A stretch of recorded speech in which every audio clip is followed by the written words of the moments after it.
माँ का बलिदान।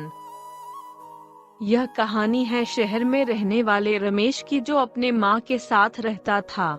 उसके पिताजी के गुजर जाने के बाद उसके घर के आर्थिक संतुलन खराब हो गया। उसकी माँ दूसरों के घरों में झाड़ू और पोछा लगाने का काम करती थी। उससे जो भी 4-5 पैसे मिलते थे उससे वो अपना घर चलाती थी। रमेश दिन भर अपने दोस्तों के साथ घूमता और पार्टी करता रहता था। वो दिन भर घर से बाहर रहा करता था। धीरे धीरे वक्त बीतता चला गया और उसकी माँ बूढ़ी होती चली गई। उसकी माँ रोज रमेश को कहती, बेटा अपने लिए एक अच्छा सा काम ले ले, लेकिन माँ की बातों को वो नजरअंदाज कर देता। एक दिन की बात है कि रमेश की माँ की तबीयत काफी ज्यादा खराब हो गई।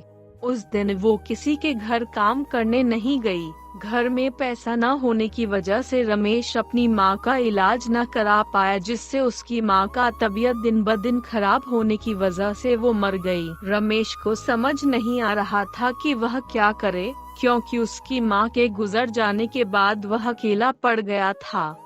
उसके पास रहने के लिए तो घर था, लेकिन खाने के लिए कुछ भी नहीं। उसके सभी दोस्तों ने भी उसका साथ छोड़ दिया। वह अपनी माँ के बातों को याद कर जोर जोर से रोने लगा। वह भूख से पागल हो गया और घर में इधर उधर खाने के लिए ढूंढने लगा। तभी उसकी माँ द्वारा लिखी एक चिट्ठी मिलती है, जिसमें लिखा हुआ होता है, रमेश बेटा, मैंने तुम्हारे लिए कुछ पैसे एक कपड़े में बांधकर बेड के नीचे रख दिया हूँ। तुम उसे लेकर अपना भूख मिटा सकते हो। रमेश को अपनी माँ की इस भावना को देखकर उसे रोना आ गया। मन तो था कि वो अपने माँ को गले से लगे, लेकिन अब उसकी माँ नहीं है इस दुनिया में।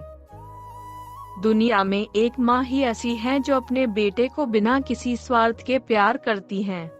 इसीलिए दोस्तों, अपने माँ का दिल कभी न दुखाए, क्योंकि वो माँ आपके लिए जान से भी ज्यादा चाहती हैं। इसीलिए उनकी सेवा किया करो, क्योंकि इससे ज्यादा स्वर्ग कहीं नहीं मिलने वाला।